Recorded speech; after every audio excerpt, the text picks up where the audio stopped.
Hello friends. Last video में हमने cover किया था डी मॉर्गन थ्योरम और उसकी एप्लीकेशंस की थी। उसमें से हमारी कुछ एप्लीकेशंस पेंडिंग हैं, तो आज हम इस वीडियो में वो कवर करेंगे। कल हमने रूट्स निकालना सीख लिया था और हमने ये भी प्रूव कर लिया था कि अगर हमारे पास ऐसी कोई टर्म होती है तो उसकी क्यू ही डिस्टिंक्ट वैल्यूज़ होती हैं और वो एक दूसरे के प्राइम होती हैं। ठीक है, आज देखो हम क्या डिस्कस करेंगे। To show that q values of cos theta plus iota sin theta p upon q form a geometrical progression whose sum is 0, p and q being integers prime to each other। आपको क्या show करना है कि इसकी जो q values होंगी वो क्या बनाएंगी, geometrical progression, it means gp बनाएंगी, जिसका सम क्या आना चाहिए, 0 आना चाहिए। आपके पास p एंड q दोनों ही इंटीजर्स दिए हुए हैं और वो दोनों एक दूसरे के प्राइम हैं। ठीक है, अब देखो इसकी हम वैल्यू कैसे निकालेंगे। To find all the values of this we write this is equals to, आपने क्या किया, आपने p को अंदर ले लिया, 1/q को बाहर ही रखा, डी मॉर्गन थ्योरम का अप्लाई कर दिया, यहाँ पे p आपके पास अंदर आ गया मल्टीप्लाई में। ठीक है, उसके बाद आपको पता है हम इसको क्या लिख सकते हैं, 2r pi plus 2n pi plus में फॉर्म में लिख सकते हैं। तो इसको हमने उसी फॉर्म में लिख दिया, 2r pi plus p theta, यहाँ पे भी 2r pi plus p theta. Then इसके बाद डी मॉर्गन थ्योरम में फिर से अप्लाई कर दिया आपने, यहाँ पे q यहाँ पे आ जाएगा, इनके साथ 1/q आ जाएगा, तो ये क्या बन जाएगा, q बन जाएगा, डिनोमिनेटर में आ जाएगा, जहाँ पे आपका r की वैल्यू कहाँ से कहाँ तक लाई कर रही है, 0 1 से q-1 तक, ही हमने कल प्रूव की थी ना। देखो अब क्या किया, इसको डिवाइड कर दिया, P theta upon Q plus 2r pi upon Q plus iota sign P theta upon Q plus 2r pi upon Q. अब आपने थीटा वाली टर्म्स को अलग अलग कर दिया ऐसे, p/q थीटा और यहाँ से p/q थीटा, और इनको एक साथ लिख लिया थीटा वाली टर्म्स को, और फिर यहाँ से 2r/q, यहाँ से भी 2r/q, इनको एक साथ लिख लिया। ठीक है, आपने क्या किया, देखो इसको तो ऐसे ही रखा। आपको पता है हम इस चीज़ को इस तरह से लिख सकते हैं कि भूल जाओ कि ये चीज़ गिवन है। अगर आपको ये गिवन है तो आप क्या करोगे, आर के अंदर मल्टीप्लाई कर दोगे ना डी मॉर्गन थ्योरम से। तो वही चीज़ हमने की कि इसको हमने आर की पावर में लिख लिया। ठीक है, अब इसको तो मैंने ए मान लिया, इसको मान लिया रो और उसकी पावर आर। अब देखो आपके पास ए की वैल्यू यहाँ पे ये है एंड रो की वैल्यू ये है। From the first q roots of this are, अब इसके रूट्स कैसे होंगे, a rho into a rho square into a rho cube up to a rho q-1 तक। ठीक है, by putting r is equals to 0 1 2 and q-1 in 1। इस equation में आप r की वैल्यूज़ को पुट करते रहो, चेंज करते रहो। ए रो की पावर आर है ना, आर की वैल्यू को 0 पुट करोगे तो क्या बन जाएगा, ये ए। आर की वैल्यू को 1 पुट करोगे क्या बन जाएगा, ए रो। आर की वैल्यू को 2 पुट करोगे क्या बन जाएगा, ए रो का स्क्वायर। ठीक है, तो इस तरह से हम सारी वैल्यूज़ निकाल लेंगे। अब जीपी में हमारे पास इनकी कॉमन रेशियो क्या आ रही है, इनकी कॉमन रेशियो देखो क्या आ रही है, आप इसको डिवाइड करो, ए रो को ए से डिवाइड करोगे रो आएगा, फिर ए रो स्क्वायर को ए रो से डिवाइड करोगे क्या आएगा, रो। तो इनकी कॉमन रेशियो क्या है, रो, और इसकी फर्स्ट टर्म क्या है, ए। तो हमने सम ऑफ द रूट्स वाला फॉर्मूला लगा दिया यहाँ पे। आपकी रो की वैल्यू को आपने यहाँ से पुट कर दिया, रो की वैल्यू को क्या थी, cos 2π/q plus iota sign 2π/q की पावर q अपॉन में 1 माइनस रो को एज इट इज़ रखा, यहाँ पे आपने रो की वैल्यू को पुट कर दिया। ठीक है, उसके बाद आपने क्या किया, q को यहाँ से एलसीएम ले लिया और वो कैंसिल हो गया, तो अंदर क्या बचा, 1 minus cos 2π plus iota sine 2π, q लिया आपने एलसीएम। देखो q यहाँ पे आ जाएगा ना अंदर, एलसीएम भी छोड़ो, देखो डी मॉर्गन थ्योरम का अप्लाई करोगे, q यहाँ आ जाएगा, q यहाँ आ जाएगा, तो q से q कैंसिल, यहाँ पे भी q से q कैंसिल, तो क्या बचेगा, a 1 minus cos 2π plus iota sine 2π upon 1 minus rho. देखो a 1 minus cos 180 plus iota sine 180, cos 360 plus iota sine 360, तो ये क्या बन जाएगा आपके पास 1, a 1 माइनस 1 अपॉन में 1 माइनस रो, 1 माइनस 1 इन 0, तो ये क्या बन गया आपका 0। आपको ये प्रूव करना था ना कि सम ऑफ द रूट्स क्या आने चाहिए, 0, तो हमने ये प्रूव कर दिया। Rho is equals to 6 2π/q not equals to 0, ये आपका नॉट इक्वल्स टू 1। देखो तो ये चीज़ आपको प्रूव करनी थी। ठीक है, तो उसके बाद अब सबसे इम्पॉर्टेंट चीज़ हम डिस्कस करेंगे, वो है expansion of sine theta cos theta and tangent theta, जो कि मोस्ट इम्पॉर्टेंट है इस चैप्टर में। देखिए, expansion of cos n theta and sine n theta in the terms of cos theta and sine theta n being a positive integer, आपके पास क्या है, एन एक पॉजिटिव इंटीजर। देखिए when n is a positive integer, जब आपका N positive integer होगा तो ये चीज़ होगी, आपको पता है डी मोवियस थ्योरम से। अब क्या करो, इसको ना एक्सपैंड कर दो, किससे, बाइनोमियल थ्योरम से। बाइनोमियल थ्योरम पता है ना आपको क्या होती है, एन सी ज़ीरो ए की पावर वन। देखो कैसे होती है बाइनोमियल थ्योरम, ये वाली टर्म है आपके पास कोस एन को एन सी ज़ीरो वो वन बन जाता है, कॉस की power n theta n c one, देखो एन सी ज़ीरो होता है, फिर एन सी वन होता है, फिर एन सी टू, एन सी थ्री, एन सी फोर, ऐसे चलता रहता है। उसके बाद ये आपका ए है और ये आपका बी है। तो ए की पावर क्या लेनी है अपने, ए की पावर लेनी है जो एन सी जीरो, एन और ज़ीरो का डिफरेंस, सी की जो वैल्यूज़ है इनका डिफरेंस। जैसे यहाँ पे देखो एन सी वन लिया तो कोस की पावर क्या लोगे, एन माइनस वन, साथ में क्या है थीटा। बी की पावर क्या होती है नीचे वाली, यानी कि one, n C zero a की power n minus one, b की पावर वन, फिर एन सी टू ए की power n minus two, b की power two, n C three a की पावर तो माइनस होती रहती है, बी की पावर उतनी ही इंक्रीज़ होती रहती है, ठीक है। एन सी zero, n c one, n सी टू, एन सी थ्री ऐसे कर लोगे। उसके बाद आपको पता है आयोटा स्क्वायर क्या होता है, माइनस वन, आयोटा क्यूब क्या होता है, माइनस आयोटा, आयोटा फोर क्या होता है, वन, आयोटा फाइव क्या होता है, वन। तो इसमें जहाँ पर भी आयोटा स्क्वायर दिख रहा है, जैसे यहाँ पे हम आयोटा का स्क्वायर करेंगे तो वो क्या बन जाएगा, माइनस बन जाएगा, माइनस की टर्म बन जाएगी ना। तो हमने उसको अरेंज करके इस तरह से लिख लिया। देखो कोस एन थीटा, ये एज इट इज़ रही, माइनस हो गई ये वाली टर्म आपकी, इसमें आयोटा का क्यूब आएगा, आयोटा का क्यूब क्या होता है माइनस आयोटा, तो ये क्या बनेगी माइनस आयोटा। उसके बाद यहाँ पे आयोटा का फोर आएगा, आयोटा की पावर फोर आएगी तो वो क्या होती है वन, तो ये सेम रही। उसके बाद आयोटा की पावर फाइव क्या होती है, आयोटा की पावर फाइव होती है आयोटा, तो आपके पास यहाँ पे आयोटा की पावर फाइव आपने नहीं लिखी हुई। देन उसके बाद क्या है आयोटा की पावर एन, तो वो एज इट इज़ रहेगी। उससे पहले एक टर्म क्या है एन माइनस वन, वो भी एज इट इज़ रहेगी, ठीक है। अब यहाँ पे दो केस राइज होते हैं, क्या कि या तो आपका एन पॉजिटिव हो, ऑड हो, या फिर एन आपका क्या हो, नेगेटिव इवन हो। ऑड और इवन दो केस राइज होते हैं। तो फर्स्ट देखो, अगर आपके पास एन ओड है तो कॉमन सी बात है कि आपके पास एन माइनस वन इवन होगा। जैसे कि अगर एन की वैल्यू आपके पास फाइव है, फाइव एक और नंबर है, तो n minus one it means five minus one वो क्या होगा फोर, और फोर क्या है इवन। अगर एन आपके पास सेवन है तो सेवन माइनस वन सिक्स भी क्या होगा इवन। तो देखो इन्होंने कहा आयोटा एन माइनस वन, इस चीज़ की multiply and divide by two कर दिया मैंने। इसको टू को अंदर लिख लिया और डिवाइड करके टू को बाहर लिख लिया। इसको इसलिए लिखा क्योंकि हमें आयोटा स्क्वायर की वैल्यू पता क्या होती है माइनस वन, माइनस वन मतलब कि ऐसे लिख दिया आपने, ठीक है। ये तो थी आयोटा एन माइनस वन की वैल्यू। अब आयोटा की पावर एन, इसकी वैल्यू हम कैसे निकालेंगे, इसकी वैल्यू हम निकालेंगे iota dot n minus one. मैंने इसको क्यों लिखा, देखो अगर मैं इसकी पावर क्या है one, n minus one plus one, minus one से प्लस वन कट जाएगा, क्या बचेगा एन। तो इस चीज़ को मैं इस तरह से लिख सकती हूँ, तो मैंने इसको ऐसे लिख दिया। उसके बाद आयोटा का एज इट इज़ रखा, आयोटा की पावर एन माइनस वन की वैल्यू क्या है, माइनस वन की पावर एन माइनस टू, ठीक है। अब क्या करोगे आप इनकी वैल्यू को यहाँ पुट कर दोगे, आयोटा एन माइनस वन की पावर को यहाँ पुट कर दिया और आयोटा की पावर एन को यहाँ पे पुट कर दिया। Now equating real and imaginary parts on both side. अब क्या करो, रियल और इमेजनरी पार्ट को कंपेयर करो।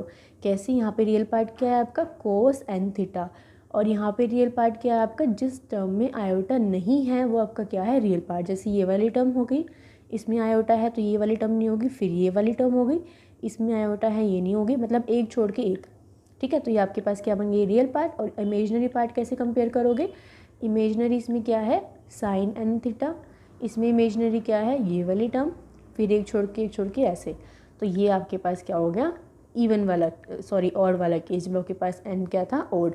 तो आपके पास क्या एक्सपेंशन आ गई कि अगर आपके पास क्वेश्चन में इस तरह का कोई क्वेश्चन है और उसमें आपके पास एन की पावर क्या दी हुई है, यहाँ पे अगर एन की पावर ओड है तो आप क्या करोगे, आपको लर्न करना होगा, सीधा लर्न कर लो आप कि कोस एन थीटा का ये फॉर्मूला है और साइन एन थीटा का ये फॉर्मूला है। आपको निकालना समझ आ गया कैसे निकालते हैं, ठीक है। अब हम देखते हैं जब हमारा एन इवन होगा। अब वही बात है कि अगर एन इवन होगा तो एन माइनस वन क्या होगा ऑड। जैसे कि एन आपका टू है तो two minus one one is odd, n अगर फोर है तो four minus one three is odd. अब क्या होगा, जब आयोटा एन माइनस वन होगा तो इसको हमने किस तरह से लिख दिया, आयोटा इंटू आयोटा की पावर एन माइनस टू। इसको हमने इसीलिए लिखा क्योंकि हमें इसकी इवन पावर बनानी थी, ठीक है। n-2 आपका इवन है ना, तो इसलिए हमने इसको ऐसे लिखा। मान लो n की पावर, इसको आपने n-2 इसीलिए लिखा क्योंकि n आपका क्या है, इवन है। आपने इसको इस तरह से लिख दिया, ठीक है। अब देखो आयोटा इंटू इसको भी मल्टीप्लाई एंड डिवाइड बाई 2 कर दिया आपने, तो ये क्या बन गया, आयोटा स्क्वायर -1 और इसकी पावर ये।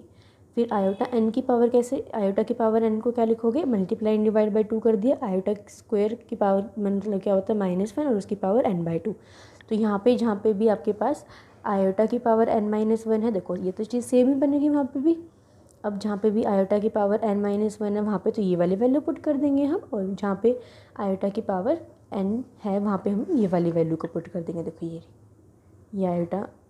ये आयोटा की पावर n की वैल्यू, ठीक है। अब क्या करोगे, रियल पार्ट और इमेजिनरी पार्ट को कंपेयर कर लो। cos n थीटा की वैल्यू किसके इक्वल होगी, ये माइनस ये प्लस ये, यहाँ पे एक प्लस एक माइनस, एक प्लस एक माइनस, इस तरह से चलते हैं। ऐसे ही आप क्या निकालोगे, साइन n थीटा। तो ये क्या थे आपके पास, expansion of sine theta and cos theta, ठीक है। देखिए आपके पास यहाँ पे साइन n थीटा की वैल्यू क्या आई है, देखो nc1 कोस की power n-1 dot theta into sine theta minus nc3 cos n-3 sine cube theta. मतलब जब n ओड था तो आपके पास nc1 है, उसके बाद nc3 है किसमें, साइन में, और इवन वाली चीज़ें कहाँ पर है आपके पास, कोस वाले में, nc2 nc4 nc6, ठीक है। और यहाँ पर भी देखो जब आपने ये वाला किया तो आपके पास साइन में क्या है, ओड ही है, nc1 nc3 nc5, और इवन वाली चीज़ें कहाँ हैं, nc0 nc2, ये सब कहाँ पे है, यहाँ पे। सिर्फ फ़र्क क्या है, देखो इसमें आपके पास इसकी वैल्यू का फ़र्क है, आपके पास आयोटा की वैल्यू का फ़र्क यहाँ पे, और यहाँ पे इनमें आयोटा की वैल्यू का डिफरेंस है। तो आप इस तरह से इसको याद कर सकते हो। अब देखो टेंजेंट n थीटा की एक्सपेंशन, टेंजेंट n थीटा को मैं sine n theta upon cos n theta लिख सकती हूँ। तो साइन n थीटा की जनरल वैल्यू क्या आ रही है आपके पास, nc1 cos n-1 theta sine theta, ये आ रही है क्योंकि आयोटा तो यहाँ पे नहीं है तो हम आयोटा वाली टर्म तो नहीं लेंगे, तो ये वाली टर्म आ रही है आपके पास। उसके बाद देखो कोस वाले में क्या आ रहा है, कोस n थीटा माइनस nc2 कोस n-2 थीटा साइन का स्क्वायर थीटा प्लस nc4 कोस n-4 थीटा साइन 4 थीटा, ये चीज़ आ रही है आपके पास। देन आप क्या करोगे, अब न्यूमरेटर को और डिनोमिनेटर को कोस स्क्वायर थीटा से डिवाइड कर दो। देखो कोस n थीटा से, सॉरी आपने क्या किया, कोस n थीटा से जब इसको डिवाइड करोगे आप तो पावर ऊपर जाके माइनस बन जाएगी। ऐसे डिवाइड करोगी, इसको भी कोस n थीटा से डिवाइड, इसको भी कोस की पावर n थीटा से डिवाइड। तो देखो डिवाइड करने के बाद आपके पास ये आएगा, ठीक है, क्योंकि कोस की पावर n ऊपर जाके माइनस की बन जाएगी, वो माइनस का कोस हो जाएगा। साइन बाई कोस क्या होता है, टेंजेंट। तो इस तरह से आएगा आपके पास ये। Then from equation of art 7.6 the last term of the numerator and denominator are -1 raised to the power n-2 tangent n theta and -1 n-1 to n tangent n minus theta, where when n is odd and the last term of the numerator and denominator is this when n is even। ये क्या कह रहे हैं, जब आपके पास n की value odd थी तो हमारे पास लास्ट टर्म क्या थी, देखो यही तो थी, -1 की power n-1 tangent n theta -1 की पावर n-1 n, मतलब यहाँ पे तो हमारे पास कोस और साइन था, पर यहाँ पे हमारे पास क्या आ जाएगा, टेंजेंट आ जाएगा। और इस वाले में देखो -1 की power n-2 n tangent n-1 theta हो जाएगा। -1 जब आप इसको कोस n से डिवाइड कर दोगे तो n से n खत्म हो जाएगा, तो कोस से कोस कैंसिल हो जाएगा, तो साइन बाई कोस क्या बन जाएगा, टेंजेंट। तो ये क्या कह रहे हैं कि from equation this the last term of numerator and denominator are this when the n is odd and when the n is even. आपके पास मेनली टेंजेंट n थीटा की एक्सपेंशन ये आपको लर्न करनी है, ठीक है। इस चीज़ में ज़्यादा पजल मत होना। साइन n थीटा की एक्सपेंशन, कोस n थीटा की expansion and tangent n theta की एक्सपेंशन। अब देखो किसके एक्सपेंशन देख रहे हैं हम, टेंजेंट के अंदर बहुत सारे एंगल हो, theta 1 theta 2 theta 3 theta 4 up to theta n तक। आपको पता है कि ये cos थीटा 1 cos थीटा 2 ऐसे हैं, तो हम क्या कर सकते हैं, cos theta i plus iota sine theta i is equals to cos theta i into में 1 plus iota tangent theta i. देखो हमने इसको इस तरह से कैसे लिखा, क्योंकि मैं टेंजेंट को क्या लिख सकती हूँ, साइन बाय कोस। अगर मैं इसको साइन बाय कोस लिखूँगी, देखो हमने इसको कैसे लिखा, आपके पास ये चीज़ थी cos theta iota plus 1 plus iota sine theta 1, ये चीज़ थी आपके पास। अब हमने क्या किया, इसको ऐसे लिख दिया कोस theta 1 into 1 plus iota tangent theta 1। इसको हमने कैसे लिखा, टेंजेंट को मैं क्या लिख सकती हूँ, sign theta 1 by cos theta 1 लिख सकती हूँ, और ये तो एज इट इज़ है हमारा, और ये क्या है आपके पास कोस थीटा 1। अब इसके अंदर मल्टीप्लाई करो, ये क्या बन जाएगा cos theta 1 plus sine theta 1 cos theta 1 by में कोस थीटा 1। तो कोस थीटा से कोस थीटा कैंसिल हो गया ना, आपके पास ये आयोटा तो चल ही रहा था, तो कैंसिल होने के बाद क्या बना, ये बना, और यही टर्म तो हमारी ये थी, तो हमने इसको इस वाले फॉर्म में इसलिए लिख लिया, क्योंकि हम इसको लिख सकते हैं। ठीक है, ऐसे ही जहाँ पे थीटा 2 होगा वहाँ पे थीटा 2 आ जाएगा अपसोन थीटा n तक। अब इक्वेशन 1 में भी रिटर्न एज, इसको हम किस तरह से लिख सकते हैं, cos of theta 1 plus theta 2 up to theta n sine of theta 1 plus theta 2 up to theta n is equals to cos theta 1 cos theta 2 up to cos theta n, और bracket में 1 plus iota tangent theta 1 1 plus iota tangent theta 2 1 plus iota tangent theta 3 up to 1 plus iota tangent n। हमने इसको इस form में लिख दिया। यहाँ से हमने क्या किया, आयोटा को कॉमन ले लिया सब में से, तो अंदर क्या बचा, tangent theta 1 plus tangent theta 2 plus tangent theta 3 up to tangent theta n। अब क्या किया आपने, अब प्लस में जब आप इसकी मल्टीप्लाई करोगे, देखो 1 किससे मल्टीप्लाई करी तो 1 ही रहेगा, फिर इस वाली टर्म के साथ इसकी मल्टीप्लाई करी तो क्या आएगा आयोटा टेंजेंट थीटा 1, फिर इस वाले की करोगे तो क्या आएगा आयोटा टेंजेंट थीटा 1, पर जब इसकी इसके साथ करोगे तो आयोटा का स्क्वायर बनेगा ना, तो आयोटा का स्क्वायर आपने कॉमन ले लिया, उसके साथ क्या आएगा tangent theta 1 tangent theta 2 plus tangent theta 2 tangent theta 3, मतलब दोनों की मल्टीप्लिकेशन। फिर जब इसकी मल्टीप्लाई आगे करोगे तो क्या बनेगा आयोटा क्यूब, ऐसे बनता रहेगा, उसमें क्या आएगा 3 आ जाएंगे। तो आपने क्या किया, इसको 1 प्लस आयोटा, इसको तो मान लिया S1, इसको S2, इसको S3, और ये आयोटा स्क्वायर था तो ये क्या बन जाएगा -S2।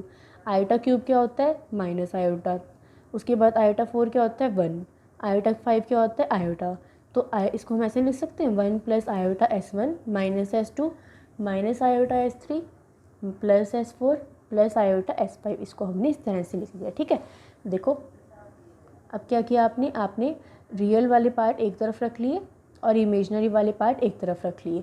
हम इसको S1 S2 S4 में इसलिए लेके चल रहे हैं क्योंकि बार बार हमें ये ना लिखना पड़े। ठीक है, तो आपने रियल पार्ट एक तरफ रख लिया और इमेजनरी पार्ट एक तरफ रख लिया। S1 की वैल्यू आपको पता है क्या आपके पास ये है, S2 की वैल्यू ये है आपके पास, है ना, और S2 की वैल्यू को हम क्या लिख सकते हैं, समेशन लिख सकते हैं ना, किसका, टेंजेंट थीटा 1 टेंजेंट थीटा 2 अपसोन। ठीक है, अब क्या करोगे आप, equating the real and imaginary part on इधर साइड। अब इसके रियल एंड इमेजनरी पार्ट को कंपेयर करो। देखो इसका रियल पार्ट क्या है, cos theta plus theta 1 up to theta n तक, और इसका रियल यहाँ से रियल पार्ट क्या है, cos theta 1 cos theta 2 up to cos theta n 1 minus ये, इसका इमेजनरी पार्ट ये है और इसका इमेजनरी पार्ट ये है। तो हमने क्या किया, इसको आपस में क्या कर दिया, कंपेयर कर दिया, इन दोनों को डिवाइड कर दो, तो साइन बाय कोस क्या बन जाएगा, टेंजेंट बन जाएगा। जब इस चीज़ को डिवाइड करोगे ये चीज़ तो कैंसिल हो जाएगी, ऊपर क्या बनेगा S1 minus S3 plus S5 अपसोन, और नीचे क्या बनेगा 1 माइनस S2 प्लस S4। तो ये आपके पास फॉर्मूला है जो कि इंपॉर्टेंट है। तो ये क्या बन गया आपके पास, टेंजेंट एंड थीटा की एक्सपेंशन।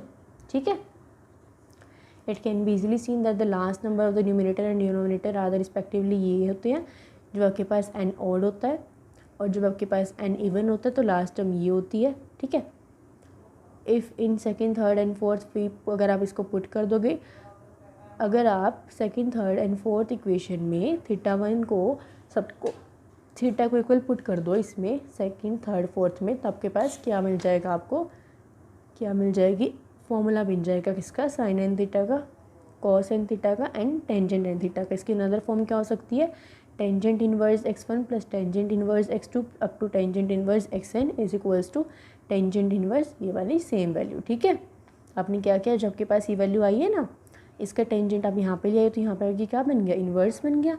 और आपने इस तरफ क्या ले लिया, θ1 θ2 इनको ऐसे लिख लिया, ये टेंजेंट इन्वर्स बन गया। तो आप इसको इस तरह भी लिख सकते हो। तो ये थी आपके पास मेन एक्सपेंशन जो कि मोस्ट इम्पॉर्टेंट है। उसके बाद आपके पास आगे तो फॉर्मेशंस और हाइपरबोलिक फंक्शंस रह जाते हैं। तो आगे की टॉपिक्स हम नेक्स्ट वीडियो में कवर करेंगे। अगर आपको कुछ डाउट है, नहीं समझ आते तो आप कमेंट सेक्शन में पूछ लेना। वीडियो समझ आई तो लाइक ज़रूर करना एंड सभी के साथ शेयर करना अपने फ्रेंड्स के साथ, बिकॉज लॉकडाउन है तो किसी की स्टडी प्रॉपरली नहीं हो पा रही होगी क्योंकि स्कूल और कॉलेजेस तो हम जा नहीं पा रहे हैं। ठीक है, तो मिलेंगे किसी नेक्स्ट वीडियो में। Till then bye bye and take care.